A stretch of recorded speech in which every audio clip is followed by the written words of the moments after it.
The Mandalorian has taken Star Wars fandom by storm with its unique blend of Western-style storytelling and epic space adventure. With its stunning visuals, gripping storyline, and beloved characters, it's no wonder why it's captured the hearts of fans all over the world. But beyond the surface-level action and adventure, The Mandalorian is packed with hidden Easter eggs and references to the original Star Wars trilogy. Hey, and welcome to our YouTube channel. Today we're going to talk about the first 2 episodes and explore all the hidden gems that you might have missed. So, without further ado, let's get started. The first episode of The Mandalorian sets the tone for the rest of the series. We're introduced to the titular character, a bounty hunter who is tasked with tracking down a high-value target. From the very first shot, it's clear that this is a different kind of Star Wars story. The visuals are stunning, and the score by composer Ludwig Göransson perfectly captures the feel of the universe. Another interesting aspect of the practical effects used in the first episode is the design of the Mandalorian's armor. The armor's made up of individual pieces that have been welded together, giving it a unique and weathered look. This attention to detail adds to the gritty and realistic feel of the show. In addition to the references to Boba Fett, there are also nods to other characters and events from the Star Wars universe. For example, the Mandalorian's first mission takes him to a planet called Arvala 7, which was first mentioned in the novel Aftermath: Life Debt. The planet is inhabited by a group of scavengers, known as the Nikto, who were first introduced in Return of the Jedi. Another Easter egg that fans might have missed is the inclusion of the character named Dr. Pershing, who is played by Omid Aptai. Dr. Pershing is shown wearing a patch with the emblem of the Kaminoans, a species that was responsible for creating the clone army seen in Attack of the Clones. The subtle reference hints at a larger connection between the events of the prequels and the current state of the galaxy. Another Easter egg that fans might have missed is the inclusion of a creature called a mythosaur skull in the background of a scene. The mythosaur is a creature from Star Wars lore that's revered by Mandalorians, and its inclusion in the show is a nod to the Mandalorian culture. But perhaps the most interesting aspect of the first episode is the reveal of the high-value target that the Mandalorian has been tasked with capturing. It's none other than Baby Yoda, a character that has taken the internet by storm. The reveal of Baby Yoda was a huge moment for the show, and it's clear that the character will play a major role in the series going forward. The second episode of The Mandalorian picks up where the first left off, with the Mandalorian on the run with Baby Yoda in tow.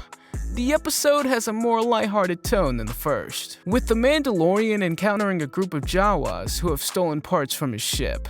The scene is reminiscent of the original trilogy, with the Jawas speaking their own language and bartering with the Mandalorian. In addition to the Ambin Phase Pulse Blaster and the Millennium Falcon reference, there are several other Easter eggs and hidden details in the second episode of The Mandalorian. For example, when the Mandalorian meets Kuiil, the Ugnaught character, Kuiil references a line from The Empire Strikes Back, saying, "I have spoken." This nod to the original trilogy is a clever way of connecting the show to the larger Star Wars universe. Another Easter egg that fans may have missed is the inclusion of a creature called a blurg. The blurgs were first introduced in the Star Wars Ewoks animated series, and their inclusion in The Mandalorian is a nod to the deep lore of the franchise. The design of the blurgs is also impressive, with their reptilian features and impressive strength making them a formidable foe for The Mandalorian. Fans of the animated series Star Wars: The Clone Wars may have also recognized the voice of the character, known as the Armorer.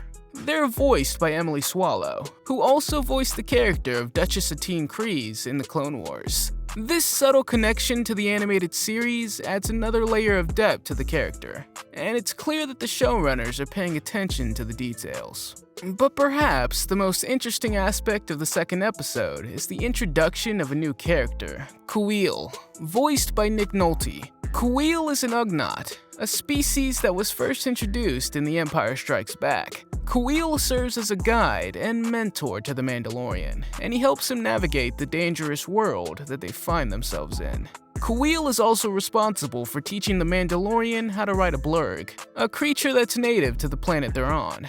This scene is one of the highlights of the episode, and it's clear that the showrunners put a lot of effort into making the blurgs look and feel like real creatures. The episode ends with the Mandalorian successfully retrieving the parts that the Jawas stole from his ship, but not before Baby Yoda displays his incredible Force abilities. The moment is heartwarming and exciting, setting the stage for the rest of the series. Overall, the first 2 episodes of The Mandalorian are a great start to the series. The show manages to capture the feel of the original trilogy, while also introducing new characters and concepts to the Star Wars universe. The practical effects and attention to detail are impressive, and the Easter eggs and hidden details are a treat for the fans. One of the most interesting aspects of the first 2 episodes of The Mandalorian is the use of the music. The score by Ludwig Göransson features a mix of electronic and orchestral elements, which gives the show a unique and modern feel while still paying homage to the original trilogy. Additionally, Göransson incorporates elements of traditional Native American music into the score, which is a nod to the influence that the Star Wars franchise has had on indigenous cultures. Another Easter egg that fans might have missed is the inclusion of the planet Tatooine. In the second episode, the Mandalorian mentions that he's heard of a place on Tatooine where you might be able to find work. This is a subtle reference to the original trilogy, as Tatooine is the planet where Luke Skywalker grew up, and where he first met Han Solo and Chewbacca. The first 2 episodes of The Mandalorian also introduce us to several new characters, including Greef Karga, played by Carl Weathers, and IG-11, voiced by Taika Waititi. Greef Karga is the leader of the Guild of the Bounty Hunters, and he serves as the Mandalorian's main point of contact for jobs. IG-11 is a bounty hunting droid that the Mandalorian teams up with in the first episode. But perhaps the biggest reason to watch The Mandalorian is Baby Yoda. The characters quickly become a pop culture sensation, and it's easy to see why. The combination of his adorable appearance and his incredible Force abilities makes him an instant fan favorite. It'll be interesting to see how the characters develop over the course of the series. One of the most interesting aspects of the first 2 episodes is the relationship between the Mandalorian and Baby Yoda. The Mandalorian initially sees Baby Yoda as nothing more than a high-value target, but as the episodes progress, he begins to develop a bond with the creature. Finally, the first 2 episodes of The Mandalorian also showcase the show's impressive production design. The sets and costumes are detailed and intricate, and they help to create a believable and immersive world. From the desert planet of Arvala 7 to the seedy spaceport of Mos Eisley, the show's locations feel like real places that you could visit. So, the first 2 episodes of The Mandalorian are a great start to what promises to be an epic and exciting series. The show's attention to detail and use of practical effects help to ground the story in a more tactile world, while the Easter eggs and references to the Star Wars universe add to the overall experience. We can't wait to see where the show goes next and what other surprises it has in store for us.